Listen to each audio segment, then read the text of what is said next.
Mr. Hauserman, we just came from a reading of a play this afternoon, and we heard that you had some comments to say about the way that was presented. The idea of the play, the idea of the book. The play was called Ocean and Teacup. It was actually named and drawn up after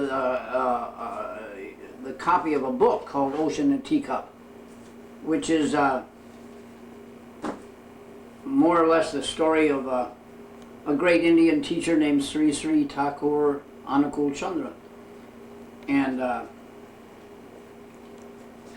the musical is an attempt to embody the teachings of that teacher and the stories of some of the disciples and the way he taught them. And one of those disciples was myself. When I met Thakur in 1945, it was after the war, the Second World War, in which I had spent 2 years in Burma with the, as a member of the American Field Service, attached to different Indian Army infantry divisions, the 5th Division, the 17th Division, others. Cut. The point we want to get across in this musical is the issue of love, what it means when a spiritual teacher talks about love and expects anyone to learn to live by love. And during the years with Thakur, the first few years were inspiring and easy and loving, and in spite of all the problems. But there came a time when he told me the story of how his mother had treated him in childhood very demandingly and what we would call almost ruthlessly, cruelly. And though he had done everything for her and she became the leader of the religious movement, and he said she'd never praised him. And I said, Thakur, your mother never praised you in your life? He said, only once, and that was just before she left the world. She called me and said, you fulfilled all my hopes. And then she died, so I could never really enjoy it. And I felt very bad, and I said, boy, your mother was cruel. And he became very upset and said very intensely,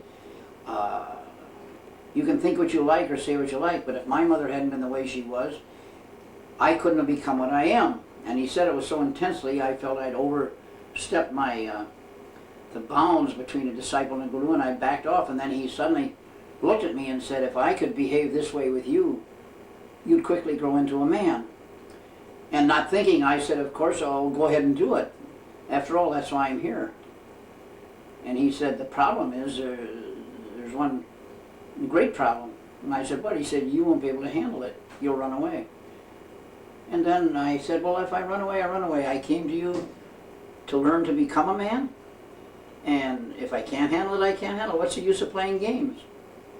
And that was the end of it. So then he said to me, nothing happened for about 2 weeks, and then suddenly one day when there was a big crowd around him, he suddenly said to me, hey, you wrecked this one Jeep, you drove it without oil? And I said, I wrecked the Jeep, I haven't touched the Jeep. And he said, Bhupesh told me. I said, what do you listen to Bhupesh for?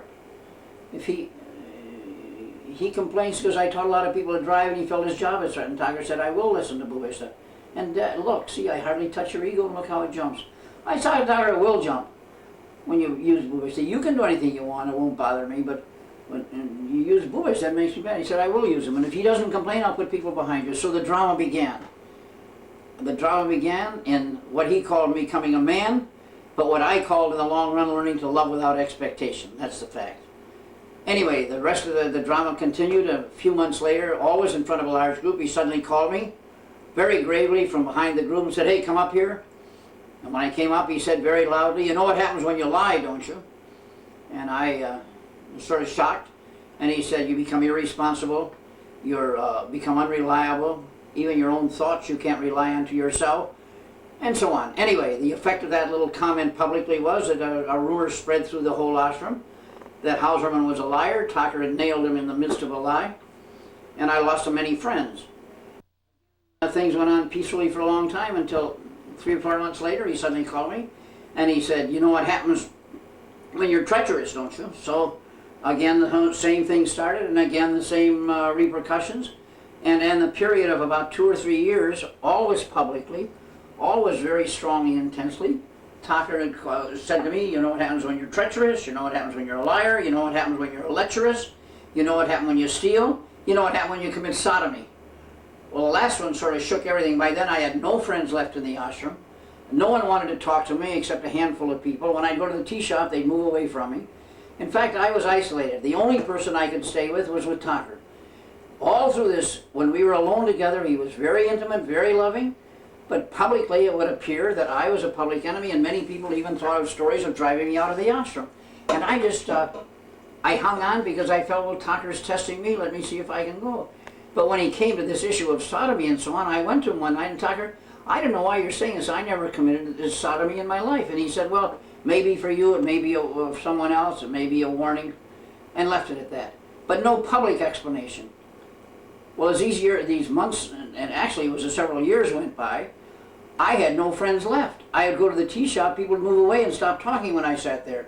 I'd come back to Thakur, and Thakur would say, where have you been? And I'd say, where have I got to go? You created such a situation here, there's nobody left that I can talk to. And he'd laugh. He didn't seem bothered at all.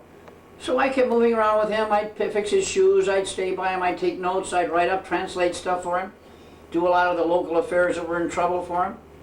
And then no one left to do, so I'd move around. When it was hot, I'd hold the umbrella over his head when we moved from place to place. And one day doing that, somebody said, you know, Thakur, staying with you, I'm becoming useless. And without breaking stride, he just said, then there's the possibility of you becoming useful. Now these were going on through many, many months. It got to a point where I felt and knew I had no one left in the ashram. No one left who was interested in me. In fact, most of them hated my guts. The only person I had left was Thakur, and I thought at times, this is a desperate situation, and I thought, let me see how far it goes, I'll hang on. Though I must admit at times it was like hanging on by your fingernails. Anyway, I stayed that way and held on, and through all sorts of circumstances, and one day I had achieved a very remarkable adjustment with some local people, and I thought, well, I'll tell Thakur this will make him happy. When I went to tell him, I could hardly get the words out of my mouth before he looked at me and said, you are so mean, so nasty, so petty. And I started to turn around and leave. He said, where are you going? I said, I'm going to Renault. He said, sit down. So I sat down. And I waited until the conversations went on. He was talking with a lot of people from Assam, among them their big leader, who was a great devotee of Thakur and of Borda, mainly Borda. And they were all well dressed, and I was sort of in my broken down clothes, and I sneaked around in the back. My room was right next to Thakur, so I climbed through the window into my room, and I thought, I have to do something. The only way, it's obvious Thakur doesn't understand that I'm doing a lot of good things here. If he could once appreciate that, he'd be a little more loving. So I went back to him and I said, Thakur, I have one question. When your mother was so nasty to you, did you ever feel that sometimes it'd be, if you went away, she'd miss you? She'd realize what you do? And he looked at me glanced at me, and there was a millionth of a second, a little twinkle in his eye, almost to remind me that this was a game, and then said, look, my mother was my existence. No matter what she did, love me or hate me, I couldn't leave my own existence. And that's the way it was